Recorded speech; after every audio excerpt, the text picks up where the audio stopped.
Louvado seja nosso Senhor Jesus Cristo. Hoje é dia 10 de fevereiro, estamos na sexta-feira da quinta semana do tempo comum. A leitura de hoje é de Gênesis, capítulo 3, versículos de 1 a 8. A serpente era o mais astuto de todos os animais dos campos que o Senhor Deus tinha feito. Ela disse à mulher: é verdade que Deus vos disse: não comereis de nenhuma das árvores do jardim? E a mulher respondeu à serpente: do fruto das árvores do jardim nós podemos comer, mas do fruto da árvore que está no meio do jardim, Deus nos disse: não comais dele, nem sequer o toqueis, do contrário morrereis. A serpente disse à mulher: não, vós não morrereis. Mas Deus sabe que no dia em que dele comerdes, vossos olhos se abrirão e vós sereis como Deus, conhecendo o bem e o mal. A mulher viu que seria bom comer da árvore, pois era atraente para os olhos e desejável para obter conhecimento. E colheu um fruto, comeu e deu também ao marido que estava com ela, e ele comeu. Então os olhos dos dois se abriram, e vendo que estavam nus, teceram tendas para si com folhas de figueira. Quando ouviram a voz do Senhor Deus, que passeava pelo jardim à brisa da tarde, Adão e sua mulher esconderam-se do Senhor Deus no meio das árvores do jardim. Meu irmão, minha irmã, se tudo é bom desde a origem pela criação de Deus, e se o ser humano é a coroa de um universo excelente, como se explica a presença do mal? O bem e o mal são a divisão mais radical que nós experimentamos não só nos outros, mas em nosso próprio coração. Se Deus, ao criar, viu que tudo era muito bom, como podemos explicar esse drama que divide as pessoas e divide o próprio coração? O Gênesis descreve com acerto a nossa experiência atual da vida neste mundo. Nós desejamos viver, e não só sobreviver, mas a morte nega esse nosso desejo. E por isso experimentamos a morte como mal definitivo e a dor como sua antecipação. Além disso, a terra, que foi criada para dar frutos, produz espinhos. O trabalho é fatigante e pouco produtivo. A fecundidade e a geração de filhos, que pertence ao que é próprio da mulher, é acompanhada de dores lancinantes. Também a atração erótica, que deveria conduzir ao encontro pessoal entre homem e mulher, está contaminada de dominação e de abuso. O Gênesis descreveu a situação original como boa, mas atualmente vivemos uma outra situação. Por isso, entre a nossa situação atual e a bondade dos inícios, deve ter ocorrido algo que perturbou e desordenou a obra da criação. A leitura que ouvimos descreve em forma de relato a ruptura que provocou a degradação da condição humana. Trata-se do pecado das origens, ou como diz a teologia, do pecado original. Prestemos atenção.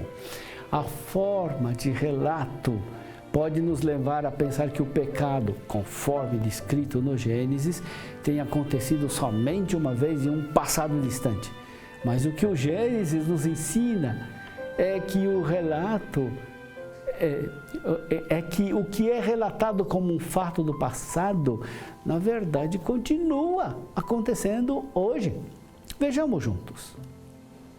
A serpente se aproximou da mulher astutamente, perguntou: é verdade que Deus vos disse: não comereis de nenhuma das árvores do jardim? A serpente, de fato, muito astuta, ela sabia que Deus não tinha proibido o casal original de comer de todas as árvores do jardim. Fez essa pergunta falsa porque queria chamar a atenção para a proibição. Havia muitas árvores no jardim E a mulher e o homem nem mesmo deveriam se lembrar do fruto proibido, mas a pergunta da serpente chamou a atenção para o que era proibido. Não é isso que acontece também conosco hoje? Há tantas coisas boas que podemos desfrutar e que podemos praticar, mas nosso olhar sempre se volta para o que é proibido. A mulher respondeu: do fruto das árvores do jardim nós podemos comer, mas do fruto da árvore que está no meio do jardim, Deus nos disse: não comais dele, nem sequer toqueis, do contrário, morrereis. A serpente alcançou seu objetivo.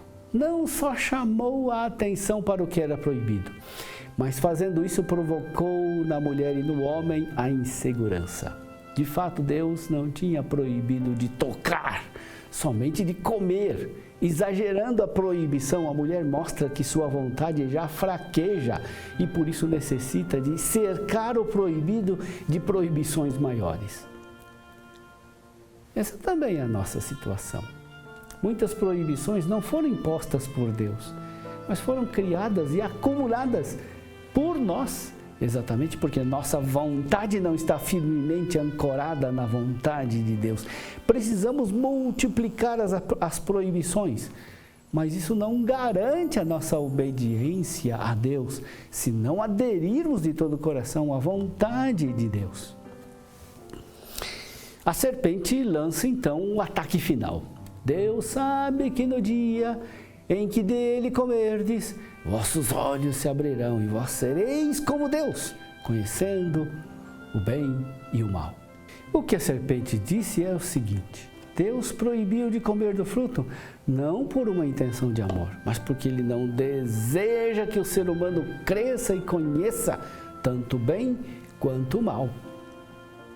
A serpente tira a base da proibição divina, ou seja, tira a base do amor. Ela acusa Deus de ser mal intencionado e por fim promete a eles que eles serão como Deus. Preste atenção, a tentação consiste em propor ao ser humano que ele conheça por experiência direta o mal. Muitas vezes pensamos como a serpente. Achamos que devemos conhecer tudo por experiência direta. A serpente disse que Deus tinha proibido de comer do fruto da árvore, do conhecimento do bem e do mal, porque Deus não queria que Adão e Eva fossem sábios, fossem conhecedores do bem e do mal. O que a serpente não explicou aos nossos pais, os nossos primeiros pais, é que Deus conhece o mal, sim, mas abstratamente. Deus não conhece o mal por experiência direta, ou seja, Deus conhece o mal pela negação da sua bondade e de seu amor. O ser humano, porém, comendo do fruto, iria conhecer o mal experiencialmente, por experiência direta, e por isso se tornaria escravo dele. Deus quer que conheçamos a doença como um médico saudável a conhece. Ele não desejou que conhecêssemos a doença ficando doentes. A grande mentira de Satanás é a de vender o conhecimento do mal como bem. E a ignorância, a ignorância do mal como mal. Mas a realidade é exatamente a inversa. Entre o conhecimento experiencial do mal e a sua ignorância, é melhor esta última. É só examinar a vida concreta com objetividade. Pergunte a você mesmo: o fato de você ter conhecido o pecado, por tê-lo experimentado diretamente, isso o fez mais sábio ou mais escravo do mal? Ao pecar, você não desprezou essa forma de conhecimento?